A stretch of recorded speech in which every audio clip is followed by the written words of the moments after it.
Brothers and sisters, the voice I raise today carries the weight of generations. It carries the pain of our ancestors who were chained, whipped, and shipped across oceans like beasts. Voices swallowed by the waves, but remembered forever by the earth. It carries the hope of the young African child who still walks to school in torn shoes, believing that each step will one day lead not only to knowledge, but also to dignity. And it carries the stubborn fire of a continent that refuses to kneel again, no matter who calls from across the ocean. Yes, I have heard the words of Donald Trump, summoning me, summoning Africa, as though we were children called to the table of those who imagine they own the earth. But I do not listen with my ears alone. I listen with the memory of our people's suffering and with the vision of Africa's future. And I tell you this, Africa will not answer that call with obedience, but with truth. The days when Africa's destiny was written in foreign capitals are gone.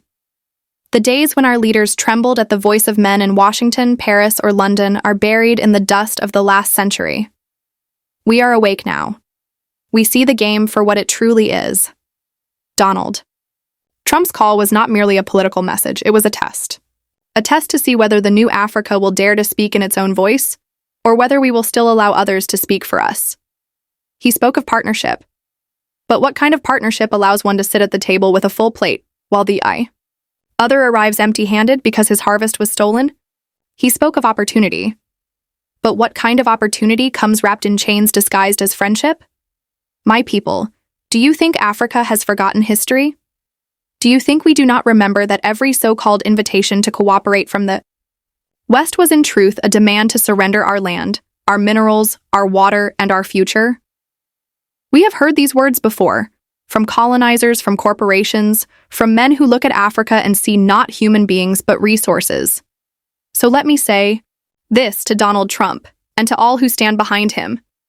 Africa is not your backyard. Africa is not your mine. Africa is not your dumping ground. We are the cradle of humanity, the soil where civilization first drew breath, the heartbeat that has outlived empires. You cannot call me as a master calls a servant. You cannot summon me as a hunter calls his dog. If you wish to speak to Africa, you must first wash your hands of the blood and dirt of exploitation. You must come with respect, not demands. For too long, African leaders were deceived into believing that power meant pleasing foreign masters. For too long, they were taught to smile while signing away the wealth of their people. But today, we walk a different path. Your call, Mr. Trump, will be answered, not with submission, but with the voice of a free people. Some may ask me, Traore, why speak with such fire? Why not speak diplomatically? But diplomacy without dignity is slavery in polite words. We have tried politeness. We have tried silence. And what did it bring us? Foreign soldiers on our soil, foreign companies in our mines, foreign debts choking our economies, presidents living in palaces while their people starved. Enough. From Dar es Salaam to Nairobi, from Kinshasa to Ouagadougou, young Africans fill the streets demanding one thing: truth. They tell me, speak for us. Tell them we will not kneel. Tell them we will not sell our dignity for aid that comes with chains. Tell them we will not be slaves of the 21st century. So, Mr. Trump, you say America is ready to work with Africa. Then work with us as equals.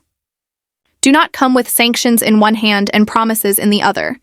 Do not send your corporations to strip our gold, our cobalt, our oil, and then sell it back to us at 10 times the price.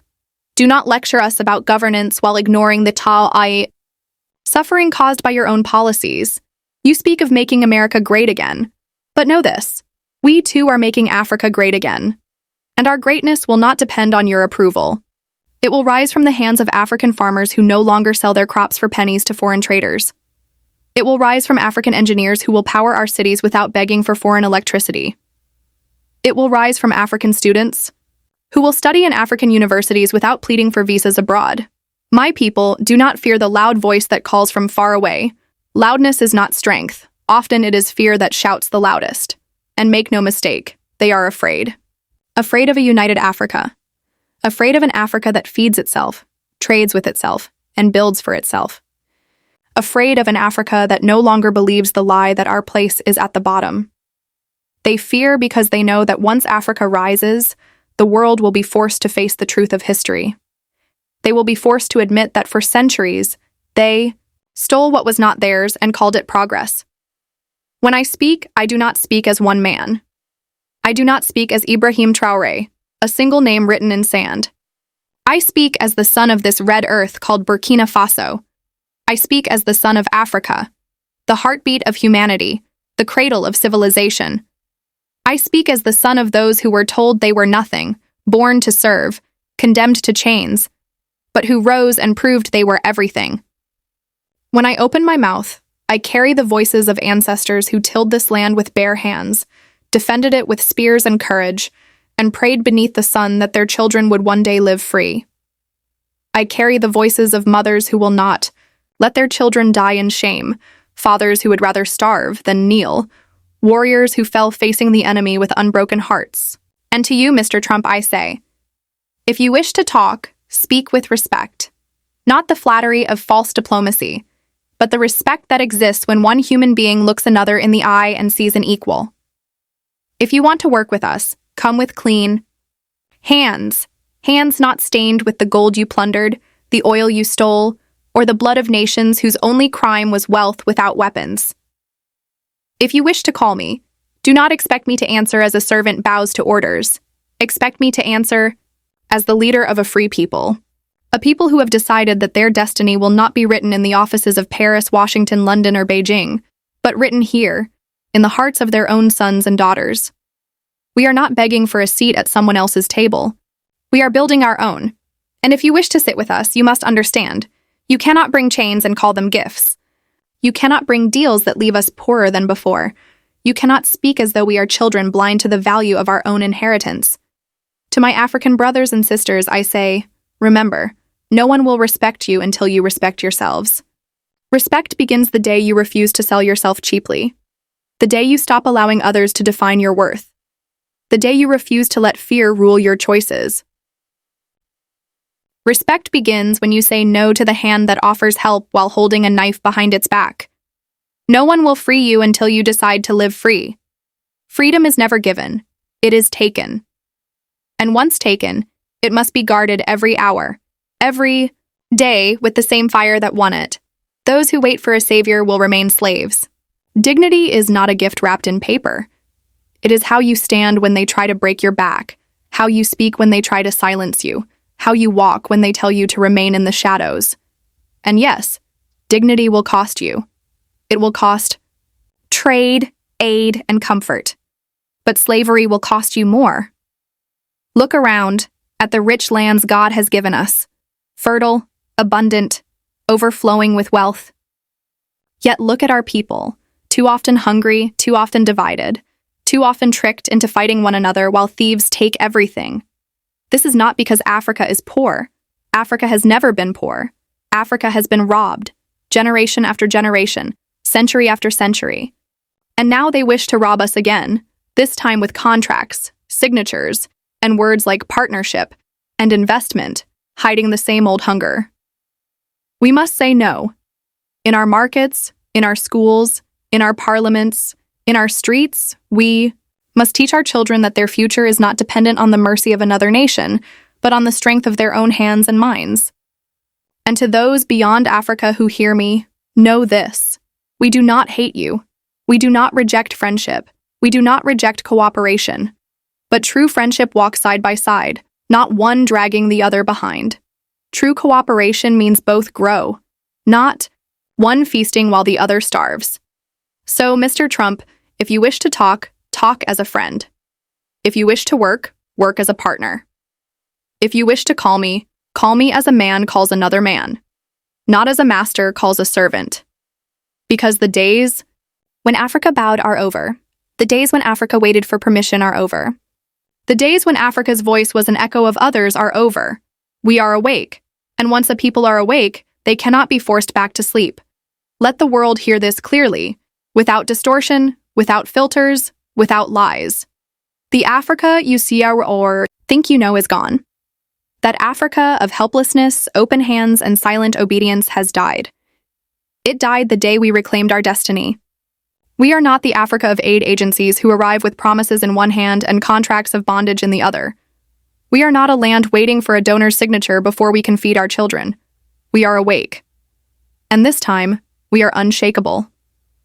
We are not a people so desperate for survival that we will surrender our sovereignty for sacks of grain stamped with a foreign flag. No. We know now that aid without dignity is a leash, and charity without respect is an insult. This is not the Africa of military bases where foreign soldiers march across our soil as though it were theirs, where the sound of their boots drowns out the voices of our own defenders. We are not the Africa that will tolerate an occupation, dressed as protection. We are not the Africa that accepts the lie that our security must be outsourced to those whose bombs have destroyed nations and whose policies have fueled the very chaos they claim to fight. No, this Africa knows that true security is built by our own hands, with our own resources, for our own people. This is not the Africa of puppets and beggars, where leaders read speeches written in foreign capitals and sign agreements that betray the very people who entrusted them with power. That Africa is buried. And over its grave, we are laying the foundation of something unshakable. Our leaders today must answer to the cries of their people, not to the whispers of ambassadors and consultants. We have learned that sovereignty is not something declared once. It is something defended every day, in every decision, with every drop of courage running in our veins. This is the Africa of warriors. Not only those who carry rifles, but those who fight battles in classrooms, in fields, in laboratories, and in marketplaces. Our warriors are the farmers who refuse to let foreign corporations dictate what seeds they plant. They are the teachers who continue to educate children even when classrooms have no roofs and textbooks are decades old. They are the women who rise before dawn to trade in the markets, sustaining families and economies with nothing but resilience and will. This is the Africa of builders, the hands that raise homes where ruins once stood, the minds that design bridges where rivers once divided us, the innovators who take little and transform it into something the world has never seen. We are building cities without permission, industries without foreign bosses, and dreams without limits. Every brick we lay is a declaration that we will not wait for others to shape our future. This is the Africa of dreamers, not dreamers who sleep, but dreamers who dare. Dreamers who look at deserts and imagine green fields, who look at empty skies and see satellites of their own making, who look at the wounds of history and see lessons, not chains. We dream not because we are naive, but because we know that everything great ever achieved began with someone who refused to accept the world as it was. And this Africa remembers. We remember the chains of slavery. We remember the theft of our resources. We remember being told that our languages, our cultures, our gods, and our names were worthless. We remember treaties signed under duress, borders, drawn by strangers, and the assassinations of leaders who dared to stand tall. We carry these memories not as burdens to break us, but as fuel to drive us forward. The pain of our history is the fire in our hearts, and that fire will never be extinguished. But even as we remember, we refuse to live as prisoners of that past. We will not define ourselves by wounds inflicted by others. The future is too vast, too bright, too full of possibility for us to remain chained to yesterday's shadows. Yes, we honor those who suffered and fought before us. But we honor them best not by mourning forever, but by building the world they dreamed of and were denied. Hear me well, this Africa will not bow, not to the east, not to the west, not to the north, not to the south.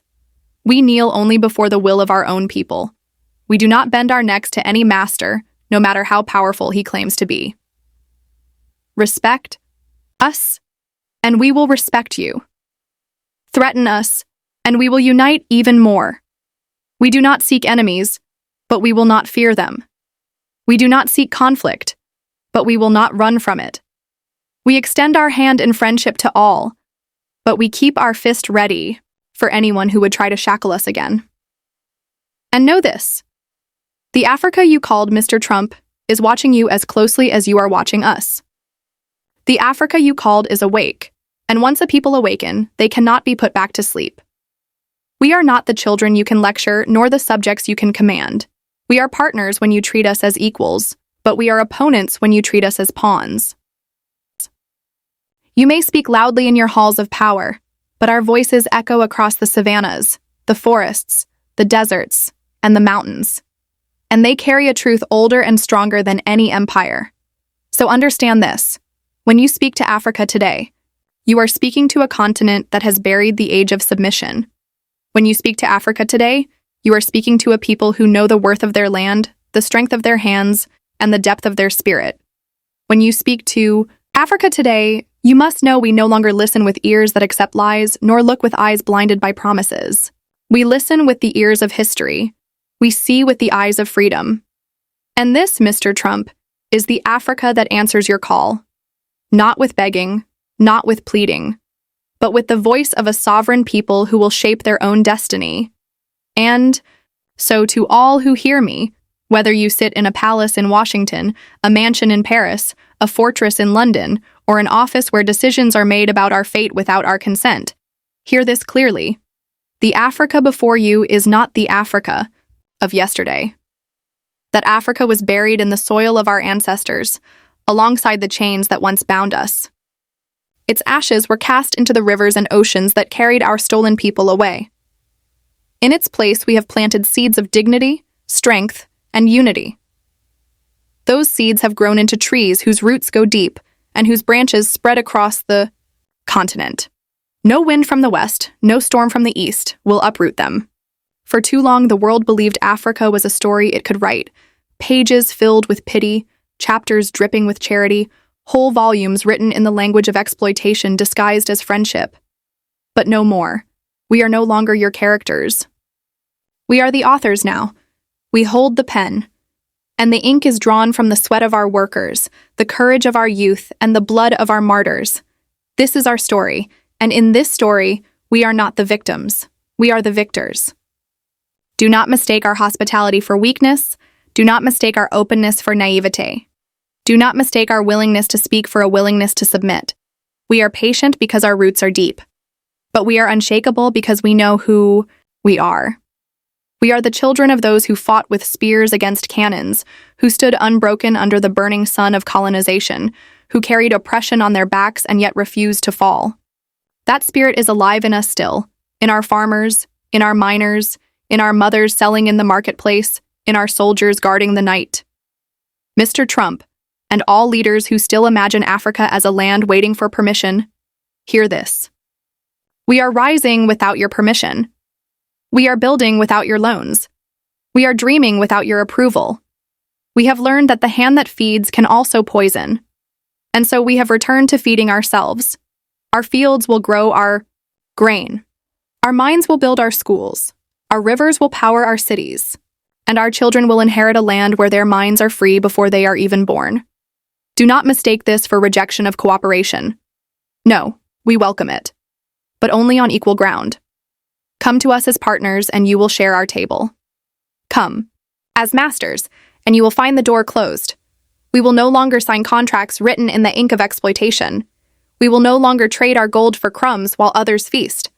We will no longer send our brightest to build your nations while ours crumble. Those days are gone.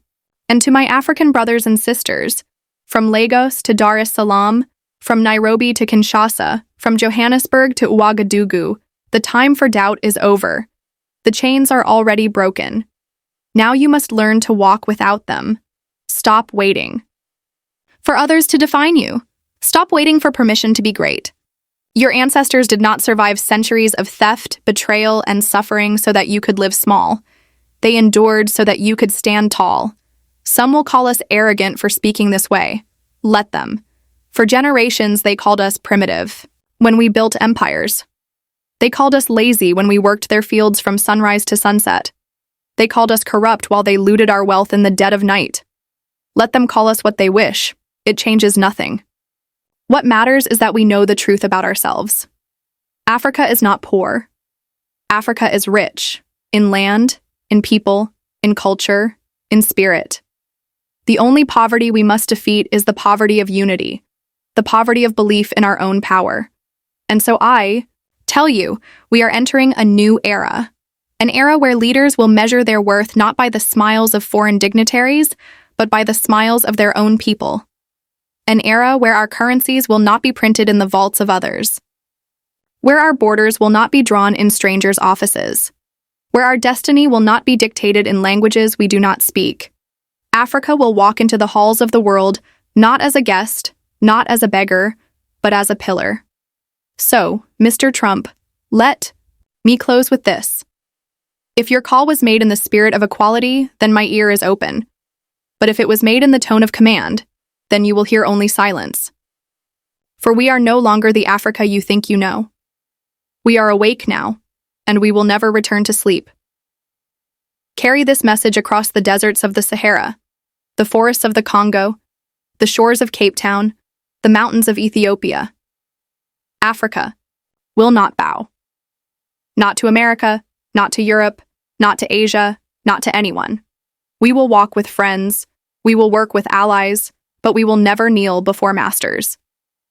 And when history looks back on this moment, let it record that this was the generation that said enough, the generation that refused to be defined by pain and chose instead to be defined by pride. And I promise you, my people, so long as I breathe, I will defend that pride. I will guard it against those who would sell it. I will protect it from those who would trample it. And I will nurture it until it grows in every heart across this continent. Because the Africa that will not bow is not a dream. It is our reality. And no one, no matter how powerful they believe themselves to be, will ever take it from us again.